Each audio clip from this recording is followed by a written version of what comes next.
Oh my God, Todd!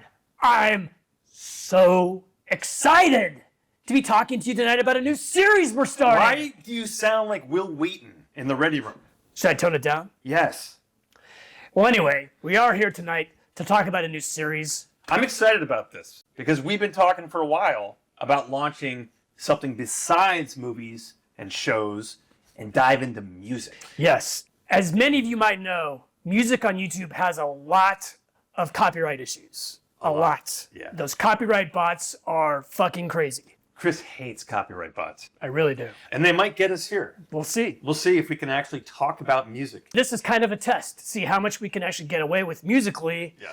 before YouTube's copyright bots swarm all over us. What exactly do we want to accomplish with this new series? I like that we can talk about a great album, but we could talk about a soundtrack in one episode, like the top 10 best albums of a certain decade. Right. Or There's a time lot period. we could do here. So I'm very excited to talk about our namesake, Revolver.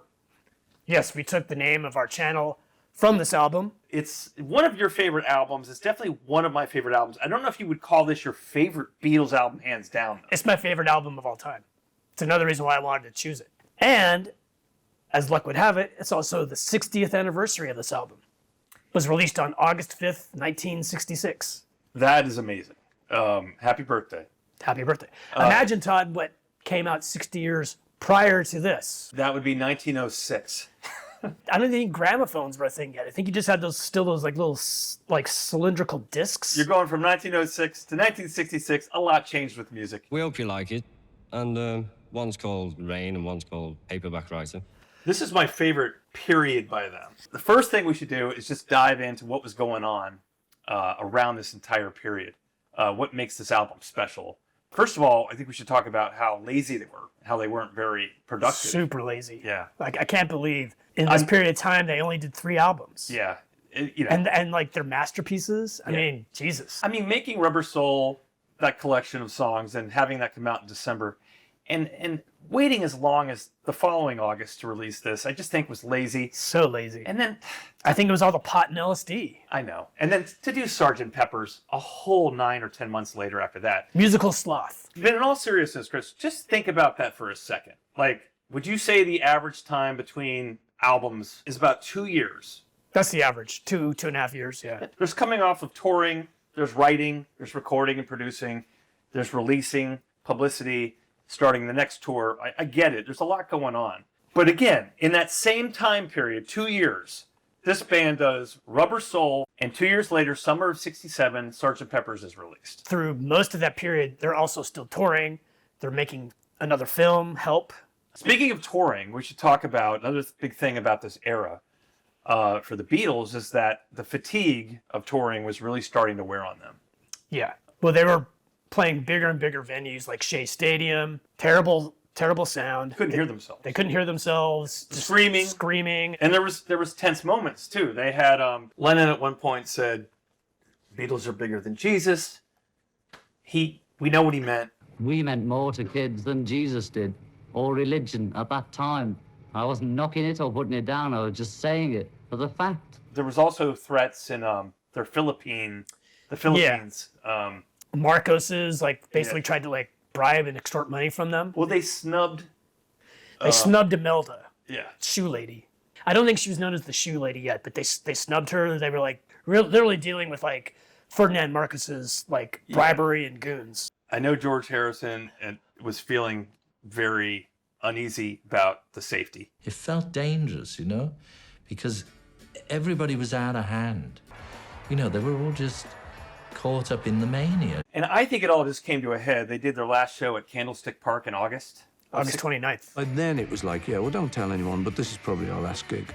So we're coming up on that 60th anniversary. Well, so the same month that this is released, that as that live part of their career, playing live, as that is ending, they're really starting to become recording artists. They're realizing more and more creativity and freedom they have in the studio. And George Martin is really their producer is giving them a lot of free reign at this point. They also have an amazing guide in George Martin. Their ideas now were beginning to become much more potent in the studio. They would start telling me what they wanted, and they would start pressing me for more ideas. We should just put all doubts, he is the fifth Beatle. He is. I mean, he knows everything from the symphonic side of things. He's a genius at arrangement. Paul's no slouch, but he's able to have him as almost this Mentor. helping him kind of realize some things. Lennon too, but I think more so with Paul. Paul appreciates the more classical orchestral side of Arranging. and Martin's background. The diversity of the songs makes this a very special album. Yeah, each album gets more and more eclectic and diverse. Yeah. This is not the first instance where George Harrison gets to use the sitar, but it's really like... It's up front. Yeah. It's the first time I think he's had 3 tracks on an album. Yeah, 3. So he's blossoming. And they're all solid songs. And maybe you could say he's getting more empowered to throw his ideas in the ring and get on the albums. There was a competition between the partnership of Lennon and McCartney. Kind of one up each other. Yeah. And Paul was definitely more of like the top 40 hit maker. I think that freed up John during this period to sort of be more experimental. Yeah, I mean, coming off of Rubber Soul, John was doing a lot of introspective songwriting and interesting lyrics.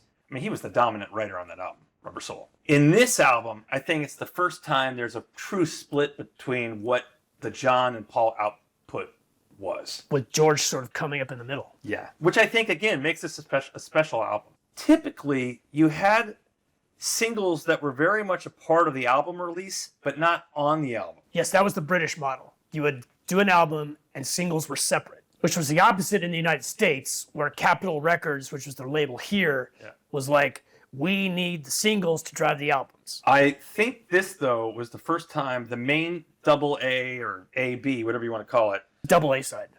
were songs that were actually on the album. It was Eleanor Rigby with, I think, Yellow Submarine. Yellow Submarine, yeah. A few months before this album was the release of Paperback Writer in Rain. So they filled their singles quota there. But I think Earlier. Yeah. But this, with the release of this album, they had a single A and double A. Yeah, which was unheard of in Britain.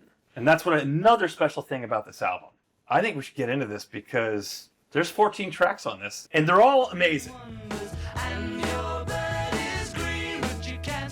It was recorded between early April and late June. It was released August 5th, 1966. It was their 7th studio album.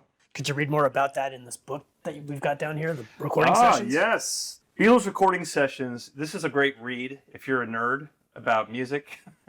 I love reading about their entire recording sessions, the details of it all. Fly on the wall kind of vibe. You're in the studio with them. Let's get into the first track. So the fact that this is the first song on an album, the first song where George is the writer this early, 66, for him to have the first track. He gets the first word. Says so much. Yeah. Says so much about George. I do think it's a top George song. It's got a great guitar riff, which was later riffed off by The Jam, like 10 years later, which is a great song in itself. Record player, can you give us a little bit of that song right now?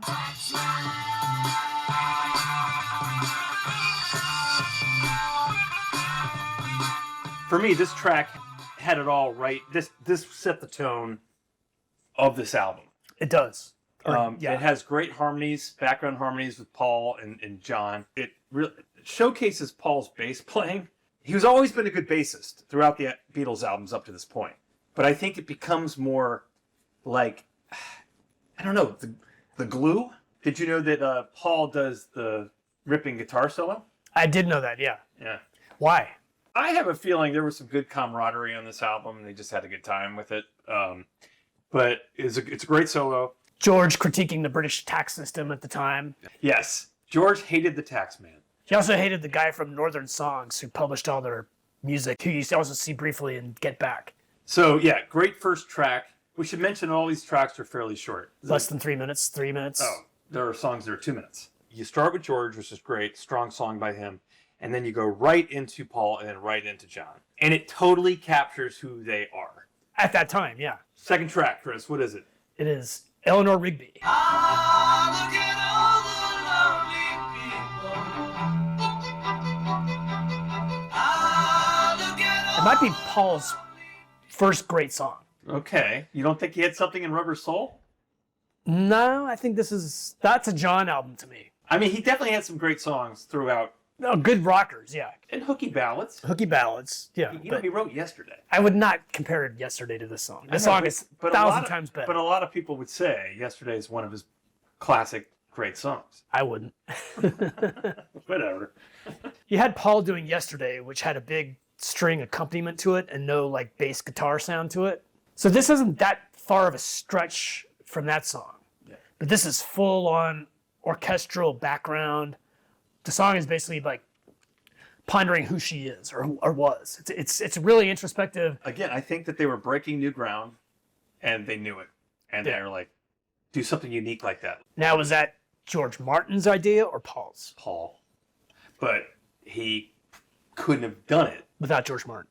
Fully realized. Yeah. You couldn't have done it without George. Well, let's move on to track 3, I'm Only Sleeping, which is another one of my favorite songs.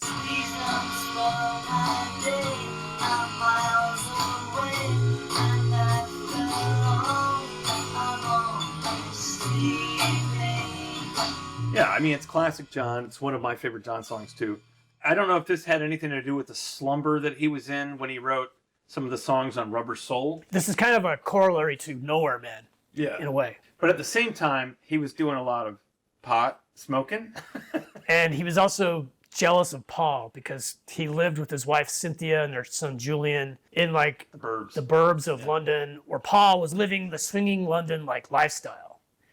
And Paul was actually the hip Beatle at this point. John was like very depressed and envious of Paul and Paul's lifestyle. Getting a little heavy, too. Help is literally a cry for help Yeah. from him.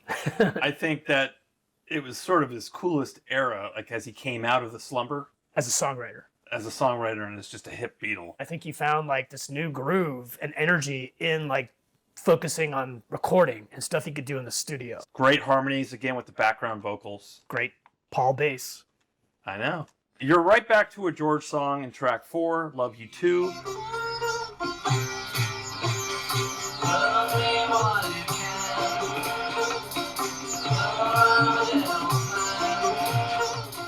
I think it's the first time the sitar is so heavily featured. It's front and center in the song. Yeah. In Norwegian Wood, it just kind of replaces the lead guitar.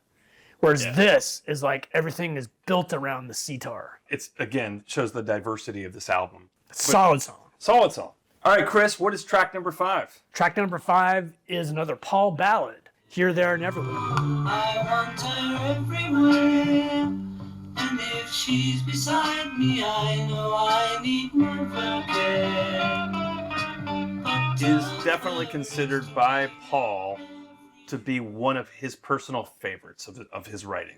He still plays it in live shows. Should we also mention that McCartney shouldn't sing anymore Today, you mean? today? There are some Paul fans that will not like hearing that, but I'm a Paul fan too, and I'm telling you, Paul, you can still play, just you can't sing anymore. when you're 84. When I'm 84, people can criticize the hell out of me for what I can't do anymore. But at this point, his ballad singing was amazing. There's a lot I like about the song. The harmonies, I think, are a real standout. This reminds me a lot of Fool on the Hill, which will show up on Magical Mystery Tour 2 years later, or I like- a year later. I like this one a lot more than that one. I did too, yeah. So yeah, track number 6. I think this is up there for one of the most recognizable Beatles songs. Yeah. Many, many children Yes. know the song. It was a movie, Later. the third in their movie contract, What is the name of it? Yellow Submarine.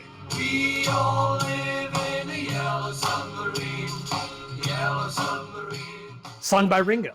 I love that Ringo always has a tune, and they really paid off for him. Well, like they knew his range. But it gave him this after Beatles career. Yeah, He was able to right. sing this song.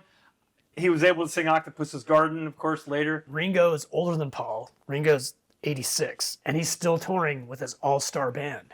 And the fact that he can say, hey guys, when I'm doing my set list, let's start with Yellow Submarine. In the middle of the set, we'll do Octopus's Garden. And I'm going to close with, of course, Little Help from My Friends. Yeah. And guess what? The audience is going to love it. Of course, yeah, right. Lucky fucker. Yeah, but everybody likes Ringo. Ringo was cool. Ringo was a great drummer, a reliable drummer, but not just reliable as in like the Charlie Watts style of drumming, which he could do. he could also finesse like crazy. He wasn't showy, and I think that's what he also gets criticized for, is that this was an era of showy drummers, and like 70s was all about excess, rock and roll excess. Yeah. And Ringo was always understated. Yeah. Did his own thing. I love Ringo. I think this is a perfect Ringo song on an album, and it is a great lead into a rocker which follows and it ends side one. Chris, I think this might be one of your favorite Beatles songs. This is my favorite Beatles song. It's She Said, She Said. She said, you don't understand what I said. I said, no, you're wrong. When I was a boy, everything was right. Written by John during one of his LSD trips. I think this is when he was tripping with Peter Fonda. In the States, yeah. In California, I think. So this song, She Said, and then the song, which we'll get to, were sort of part of this LSD trip experience. Some of the best Ringo drumming, I think, appears in this song on this album. And a lot of it is what he does with the cymbals, but also the fills that you're constantly hearing on the snare. Which I really like in Tomorrow Never Knows. I love that George's guitar is echoing or answering, if you will, the vocal melodies. This has all the Beatles at the height of their powers encapsulated in one song. Yeah. Hooks galore. Yeah. In that song, too. Great lyrics by John. My favorite run of the album, I think, is She Said through Dr. Robert. Now, side to records is kind of like a forgotten art form. Well, so is listening to an entire album. And that too, yes. Yeah, so kicking off side two is a classic Paul song. It's the sort of song that Paul would get more into in the White Album, but it's this big sort of brassy, poppy number. Good Day Sunshine. Good day, sunshine. Good day, sunshine. Good day, sunshine. Really features great three-part vocal harmonies, but then it has the verse, which is a little bit more softer. But it's a positive song, Very which I think will end up defining the difference between Paul and John as the band progresses throughout the 60s. Just look at I'm Only Sleeping, and then, And then this. And then this, yeah. I think that this song kicks off side two nicely. It does. Much like Here Comes the Sun does in Abbey Road a few years later. Both sun-related songs. I don't think, for me, it gets any better on this album, with the exception of maybe She Said. It doesn't get any better than this next track, And Your Bird Can Sing. Tell me that your love is all there is, and your bird can swing, but you can't hear me. You can't hear me. This will definitely be in my top 10 of Beatles songs. Yeah. For sure. It's got probably one of the best Beatles guitar moments in a song. It's actually two guitars playing together. They're harmonizing with each other. Are they both by George? I think it might be John and George playing together.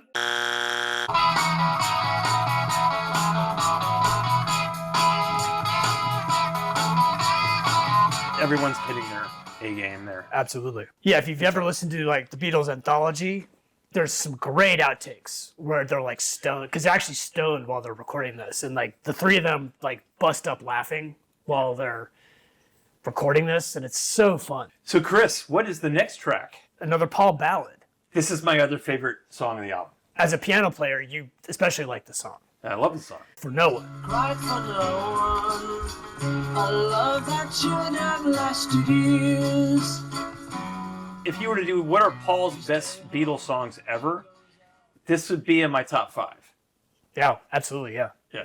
For sure. Now, a lot of people would pick songs you may not like Yesterday. Well, they would be wrong. People would pick Blackbird. Blackbird is a great song. Eleanor Rigby, maybe, but I think For No One. This gets back to Melancholy Paul, which we heard with Eleanor Rigby. Can I say it's actually pretty hard to do a top 5 of like Lennon's best songs and a top 5 of Paul's best songs, because you start realizing just how many great songs there are. Yeah. There's a great harpsichord solo. It may have been played by George Martin. I think you're right.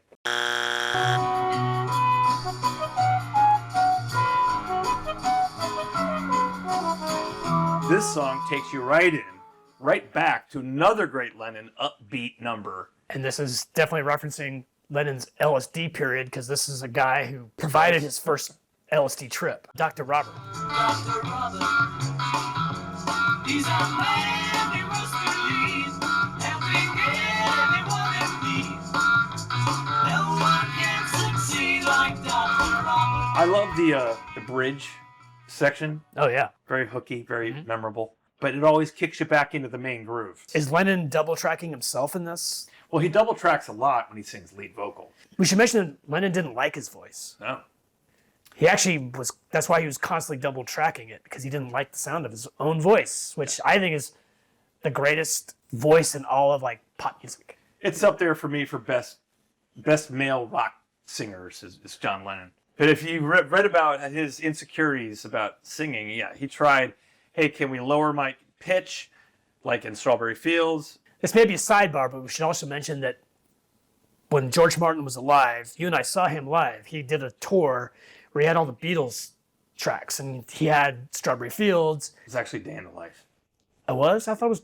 No, he was. Are you sure? Yeah, he soloed Day in the Life. But it's the demo.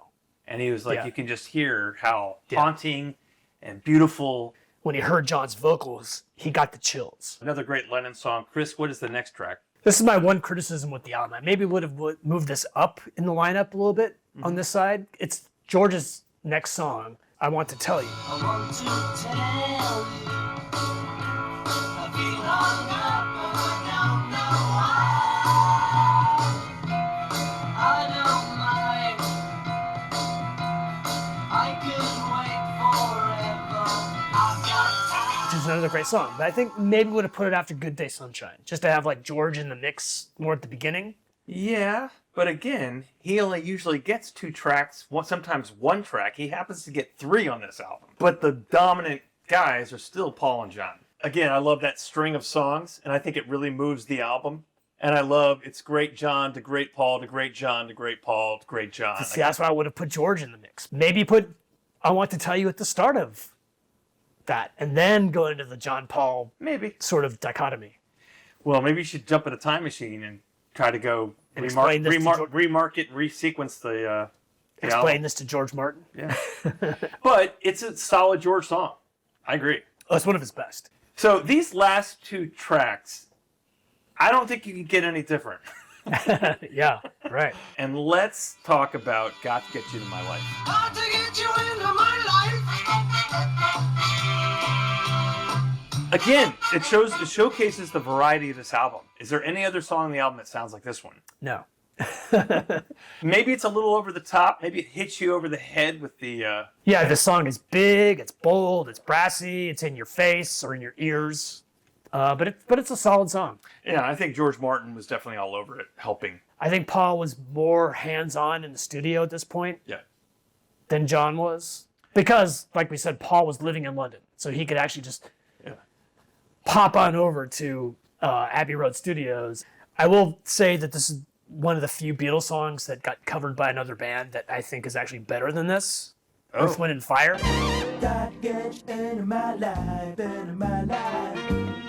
And it's in that terrible Sgt. Pepper's movie, which we did a Junkyard review on. Yeah. This is like one of the only decent songs in that. And that takes you to the final track, which I think is probably widely considered one of the groundbreaking moments of the Beatles in the studio. It's Tomorrow Never Knows.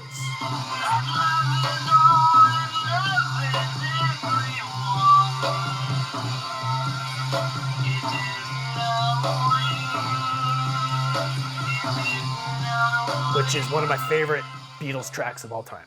Second to probably She Said, She Said. Yeah, it's up there for me. This is a seminal song. You could actually take sounds and make music out of it. And the looping. And the looping.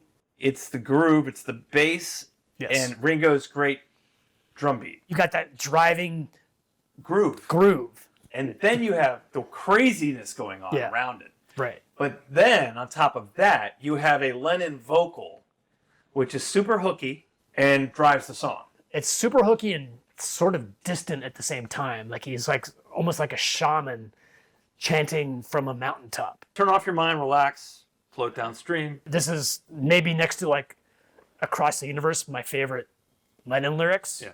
of any song. And I love the title, Tomorrow Never Knows, because it's sort of like evocative of what comes next. John doesn't know what happens next for this band. Maybe they're done because they were like, touring sucks. Are we anything if we're not a live band? It is actually a perfect segue into the Pepper. What comes next? Yeah. Well, but them in the studio, yeah. experiment. It's a great album ender. You know, Yeah. again, getting back to like what doesn't necessarily exist these days to this degree, the album. Listening to the entirety of the album. So, how was this album received? Critically, it was lauded. It wasn't the best-selling Beatles album at that point, but it was still number one on the charts. EMI was the conglomerate that owned the label. In Britain, it was Parlophone, and in the United States, it was Capitol Records. So when Capitol Records got their recordings, they would literally butcher their albums. And so this album in the United States, when it was released, did not have... It had shorter tracks. Yeah, so this album didn't have, like, for example, Dr. Robert on it. Yeah, that's crazy. Which is crazy. Which is not the same experience. Yeah. Yeah, that's nuts. I also think that this was a milestone. And there were people taking notice in the music industry, musicians, fans were like, okay. At most, they were competing with the Beach Boys. I call that a friendly competition. I'd also call it influence. I am not a Beach Boys fan, and I don't get this rivalry, but it existed. Yeah, let me put it this way. With the Beatles, I could say, here are 10 amazing albums. With the Beach Boys, I'll probably only say, here are 10 songs. I wouldn't even go that far. I think there Here are 5 songs. I think there are 5 everybody knows them songs. Maybe. But I think there are... I'm not a Beach Boys fan. So let me mention again, happy 60th anniversary to the album Revolver. Happy birthday, yes. 60 years as of our recording of this. Yes. Where do you rank this album? Yeah, maybe Revolver is your least favorite Beatles album. Maybe you hate the Beatles. Let us know in the comments. Do you agree that this is one of the top albums? Would you have said anything different about, some of these songs or about maybe this era of the Beatles? Something we left out that's kind of important? Let us know maybe other bands or albums you want us to cover, provided YouTube copyright bites allow us to do music. You're starting to get me worried about those. Copyright bot! Holy shit!